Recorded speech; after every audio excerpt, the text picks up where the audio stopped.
Assalamualaikum warahmatullahi wabarakatuh. Perkenalkan, nama saya Muhammad Fadli dengan NIM 227423020088 dari Sekolah Tinggi Agama Islam Negeri Sultan Abdurrahman, Kepulauan Riau. Program Studi Hukum Keluarga Islam semester 1. Pada video kali ini, saya akan membahas tentang faktor penyebab korupsi dan dampak masif daripada korupsi.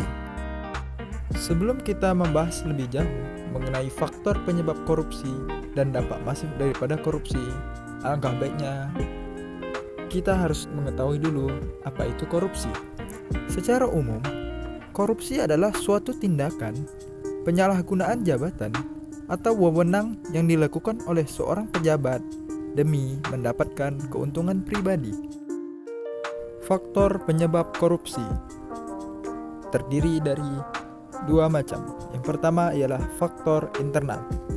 Faktor internal adalah faktor yang berasal dari diri sendiri dan dorongan keluarga. Sedangkan faktor eksternal adalah dari luar kehidupan pribadi seseorang. Contoh daripada faktor internal. Faktor penyebab korupsi internal yang pertama adalah karena sifat tamak yang dimiliki oleh manusia. Sifat tamak ini tergolong penyebab internal. Umumnya, pelaku korupsi adalah pejabat atau para petinggi yang sudah memiliki banyak kekayaan. Namun, sifat tamak dan rakus memunculkan hasrat besar untuk memperkaya diri sendiri. Faktor penyebab korupsi internal yang kedua yaitu karena gaya hidup yang konsumtif. Menjalani hidup di kota-kota besar biasanya akan mendorong gaya hidup seseorang menjadi lebih konsumtif. Sayangnya, gaya hidup ini seringkali tidak seimbang dengan apa yang mereka miliki. Pendapatan yang tidak dapat mendukung gaya hidup konsumtif akan mendorong seseorang melakukan apa saja untuk memenuhi keinginannya. Salah satunya adalah dengan tindakan korupsi. Faktor penyebab korupsi internal yang ketiga yakni karena moral yang dimiliki lemah. Orang yang memiliki moral yang tidak kuat atau lemah cenderung mudah terpengaruh untuk melakukan tindakan korupsi. Pengaruh-pengaruh ini bisa datang dari atasan, teman kerja, atau pihak manapun yang memberi kesempatan untuk melakukan korupsi. Contoh daripada faktor eksternal. Yang pertama adalah aspek ekonomi. Dalam perjalanan hidup seseorang, ada kalanya mereka mengalami situasi yang mendesak yang berkaitan dengan ekonomi. Faktor mendesak tersebut, apalagi jika ditambah dengan moral yang lemah, akan membuat seseorang memikirkan jalan pintas dalam mengatasi masalahnya. Di antaranya adalah dengan melakukan korupsi. Yang kedua adalah aspek politis. Menurut Raharjo 1983, kontrol sosial adalah suatu proses yang dilakukan untuk mempengaruhi orang-orang agar bertingkah laku sesuai dengan harapan masyarakat. Kontrol sosial tersebut dijalankan dengan menggerakkan berbagai aktivitas yang melibatkan penggunaan kekuasaan negara sebagai suatu lembaga yang diorganisasikan secara politik melalui lembaga-lembaga yang dibentuknya. Dengan demikian, instabilitas politik, kepentingan politis, meraih dan mempertahankan kekuasaan sangat berpotensi untuk menyebabkan perilaku korupsi. Faktor penyebab korupsi eksternal berikutnya adalah karena aspek organisasi. Penyebab aspek organisasi tersebut diantaranya adalah 1.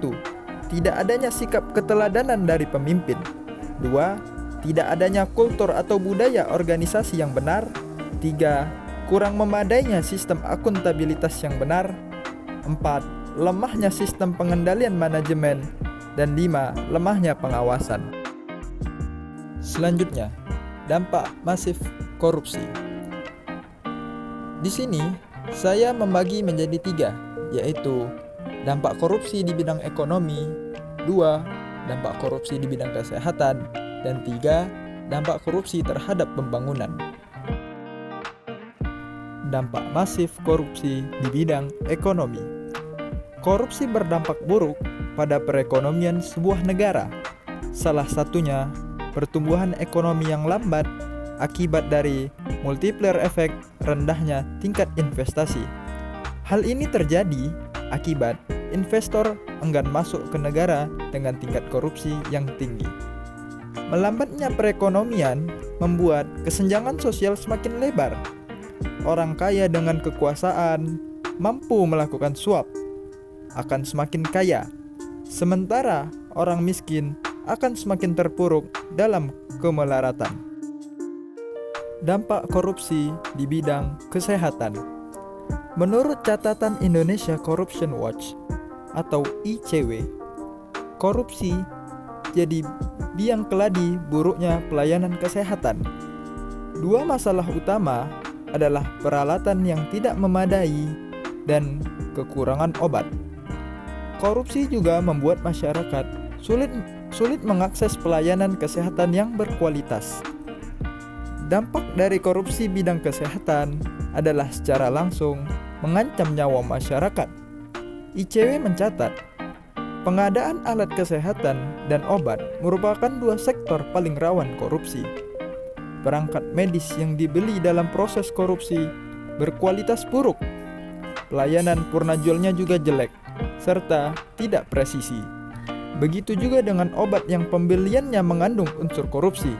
Pasti keampuhannya dipertanyakan. Dampak korupsi terhadap pembangunan. Salah satu sektor yang paling banyak dikorupsi adalah pembangunan dan infrastruktur. Salah satu modus korupsi di sektor ini, menurut studi World Bank, adalah markup yang sangat tinggi mencapai 40%. KPK mencatat, dalam sebuah kasus korupsi infrastruktur, dari nilai kontrak 100%, ternyata nilai real infrastruktur hanya tinggal 50%, karena sisanya dibagi-bagi dalam proyek bancakan para koruptor. Dampak dari korupsi ini tentu saja kualitas bangunan yang buruk, sehingga dapat mengancam keselamatan publik. Proyek infrastruktur yang syarat korupsi juga tidak akan bertahan lama, cepat rusak, sehingga harus dibuka proyek baru yang sama untuk dikorupsi lagi. KPK mencatat, korupsi di sektor ini terjadi dari tahapan perencanaan, proses pengadaan, hingga pelaksanaan. Di tahap perencanaan, koruptor sudah mencari celah terkait kepastian anggaran, fee proyek, atau cara mengatur pemenang tender. Pada pelaksanaan, terjadi manipulasi laporan pekerjaan atau pekerjaan fiktif, menggerogoti uang negara. Cukup sekian materi yang saya sampaikan di video kali ini. Semoga bermanfaat untuk kita semua. Terlebih dan terkurang, saya mohon maaf. Billahi taufiq wal hidayah. Wassalamualaikum warahmatullahi wabarakatuh.